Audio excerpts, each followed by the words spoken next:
खलनायक, एक प्रेमकथा. लेखक प्रिया उंबरकर. वाचक स्वर सिद्धी गायकर.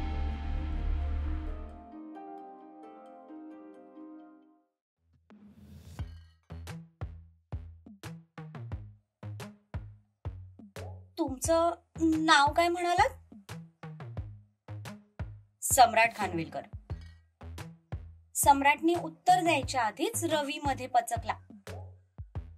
पण सम्राटने त्याच्यावर तिरपा कटाक्ष टाकताच तो लगेच हाताची घडी तोंडावर बोट ठेवून उभा राहिला. हे बघा मिस्टर सम्राट, तुमची गाडी जर एवढीच महाग होती तर त्याचा इन्शुरन्स पण असेलच ना? आहे ना, पण मी जर तुझ्यावर अशी केस केली की तू मला जीवे मारण्यासाठी माझ्यावर हल्ला केला होतास आणि त्या हल्ल्यात माझी गाडी डॅमेज झाली तर? हे बघा, मी असं काहीही केलेलं नाहीये. त्या दिवशी मी एका चोराला पकडत होते आणि तो मध्येच गायब झाल्यामुळे तो दगड चुकून तुमच्या गाडीला लागलाय. मी काही जाणून बुजून केलेलं नाहीये, ती म्हणाली. स्वातीचं डोकं तर इतकं गरगरायला लागलं होतं की बिचारीने बाजूच्या खुर्चीवर बसून घेतलं. तिला फक्त त्या 1 लाखाचं टेन्शन आलं होतं, कारण घुमून फिरून तो फटका आपल्यालाच बसणार आहे हे तिला माहित होतं.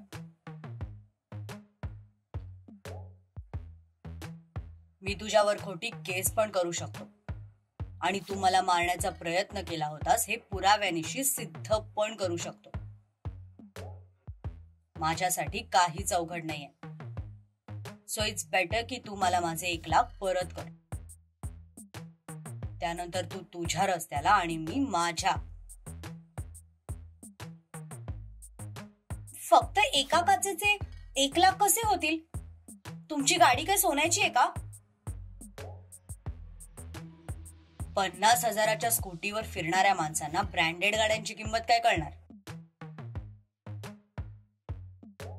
ओय हॅलो, 50,000 स्कूटी येत नाही आता.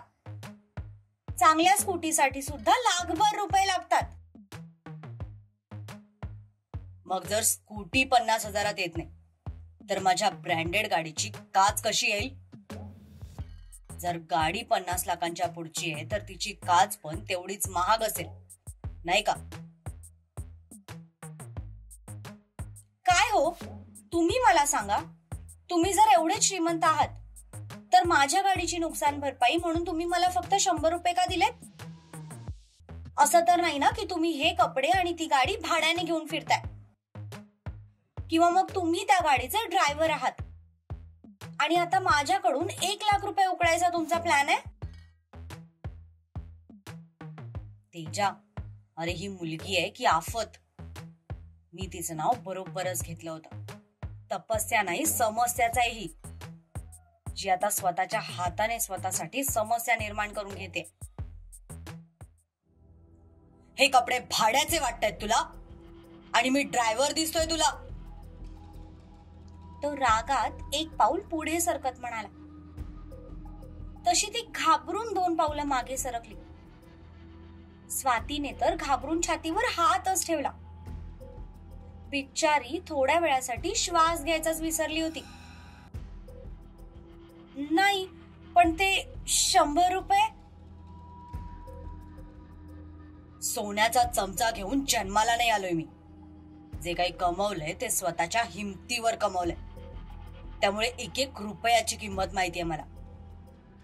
आणि माझ्याकडून तुझ्या गाडीला काही झालं असतं ना तर त्याची पै मी परत केली असती. पण तुझ्या स्कूटीला साधा ओरखडा सुद्धा आलेला नाहीये.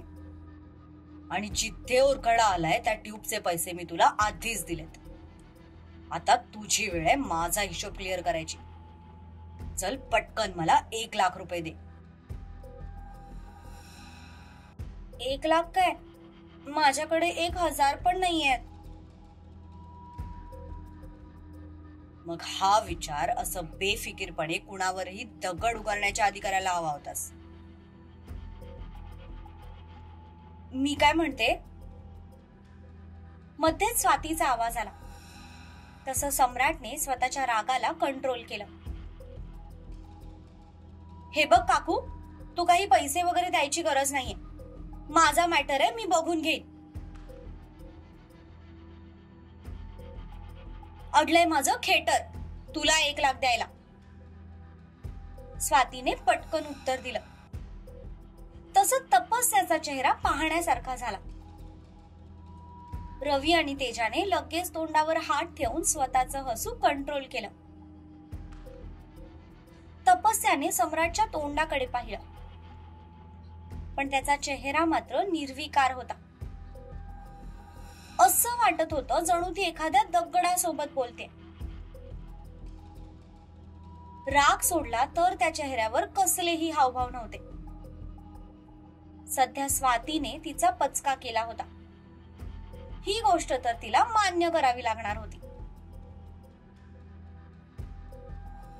मी काय म्हणते, ही पोट्टी तशी गावभर हुंदडतच असते. जर तुम्ही एवढेच मोठे असाल तर तुमच्याकडे तिच्यासाठी काहीतरी काम असेलच ना. तुम्ही हिला कामावर ठेवून घ्या आणि दर महिन्याला थोडे थोडे पैसे कापून घ्या. स्वातीने स्वतःची अक्कल हुशारी वापरत सजेशन दिलं.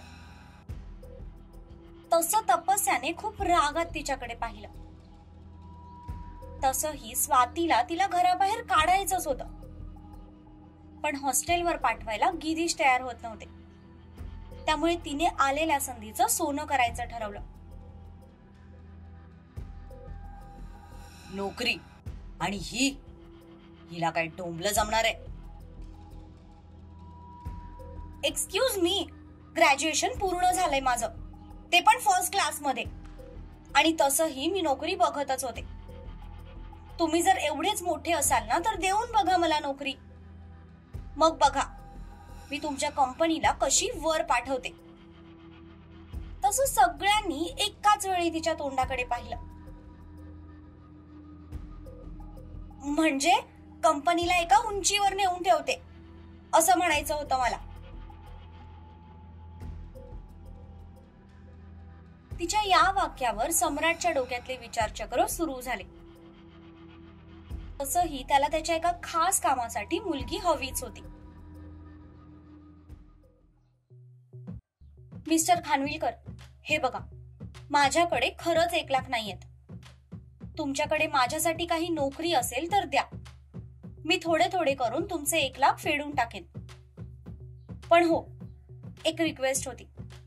सगळा पगार कापून घेऊ नका. निदान थोडेफार तरी मला खर्चायला देत जा. ऍटलीस्ट स्कूटीच्या पेट्रोल इतके तरी द्या. पेट्रोल किती महाग झालंय माहितीये ना तुम्हाला. आता जॉबवर जायचं म्हटल्यावर पेट्रोल तर लागणारच आहे. गाडी पाण्यावर थोडी ना पळते. आजकाल तर पाण्याची बॉटल पण 20 रुपयाला झाली. त्यापेक्षा कधी कधी पेट्रोल स्वस्त वाटतं मला. ती स्वतःच्याच नादात बडबडत होती. सम्राट मात्र तिची नौटंकी बघून चक्रावला होता. थोड्या वेळापूर्वी शेरणी असलेला तिचा चेहरा आता गरीब गायीसारखा केविलवाणा झाला होता. आई शपथ, पहिल्यांदा कोणीतरी बॉसची बोलती बंद केलीये. अरे बोलती बंद करायला तिने बॉसला बोलून तर द्यायला हवं ना. ही बुलेट ट्रेन सारखी एकटीच बोलत सुटलीये. स्टॉप इट, सम्राट किंचित रागात म्हणाला. तशी ती बोलता बोलता थांबली. रवी, आपल्या कंपनीचं कार्ड दे हिला, सम्राट म्हणाला. तसं रवीने घाईघाईने त्याच्या खिशात हात घातला आणि खिशातलं कार्ड काढून तपस्या समोर पकडलं. तिने ते हातात घेतलं, पण त्या कार्डवरचं नाव वाचून तिच्या चेहऱ्यावर गोंधळ पसरला. हे आमच्या कंपनीचं कार्ड आहे. उद्या तिथे जाऊन रीतसर इंटरव्ह्यू दे. त्यानंतर तुझं काम तुला सांगितलं जाईल.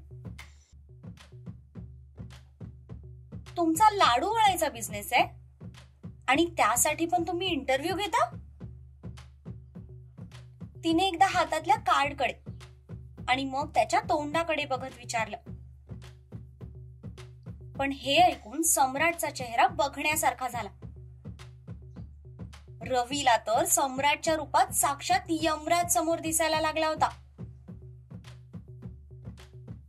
सम्राटने तिच्या हातातलं कार्ड खेचून घेतलं आणि बघितलं तर त्यावर गुड्डू हलवाई वाला असं ठळक अक्षरात लिहिलं होतं. ते वाचून सम्राटने खूप रागात रवीकडे पाहिलं. सॉरी बॉस, ते चुकून कार्ड गेलं, हे घ्या तुमचं कार्ड, असं म्हणत रवीने सम्राटचं कार्ड तपस्याला दिलं. सम्राट मात्र खाऊ का गिळू अशा नजरेने रवीकडे बघत होता. आज त्या दोघांचं काही खरं नव्हतं. ठीक आहे, येते मी उद्या. पण किती वाजता येऊ? ते तुला फोन करून सांगितलं जाईल. माझा नंबर देऊ का? मिस तपस्या, जर आम्ही तुझा ऍड्रेस शोधून इथे येऊ शकतो तर तुझा फोन नंबर नाही मिळवू शकत का?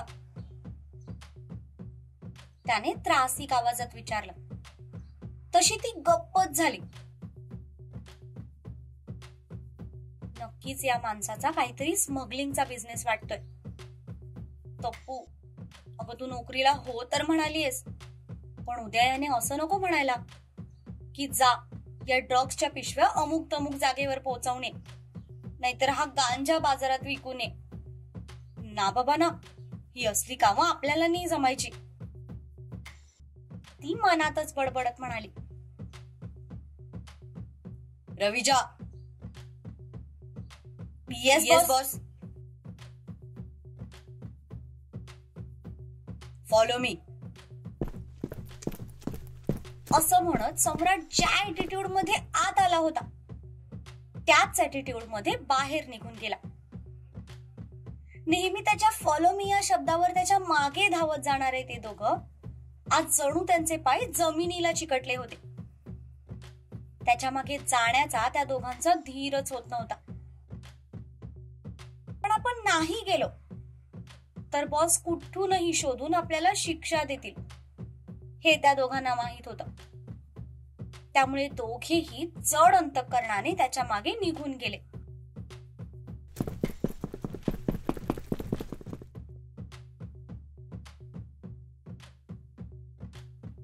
ते जाताच तपस्याने जाऊन दरवाजा बंद केला.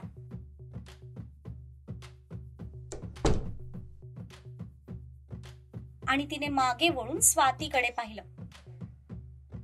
स्वाती पण नजर रोखून तिच्याकडेच बघत होती. दरिद्री मेली, कुठल्या मुहूर्तावर जन्माला आलीये काय माहित, आणि आली तर आली आमच्याच नशिबाला आली. तपस्या एकदम स्वाती सारखी ऍक्टिंग करत म्हणाली. हे बघ, तुझा डायलॉग मी ऑलरेडी स्वतःला बोलून घेतलाय. आता उगीचच तू स्वतःचा बीपी वाढवून घेऊ नकोस. तपस्या तिच्याकडे बघून म्हणाली आणि केसांना झटका देत आतल्या खोलीत निघून गेली.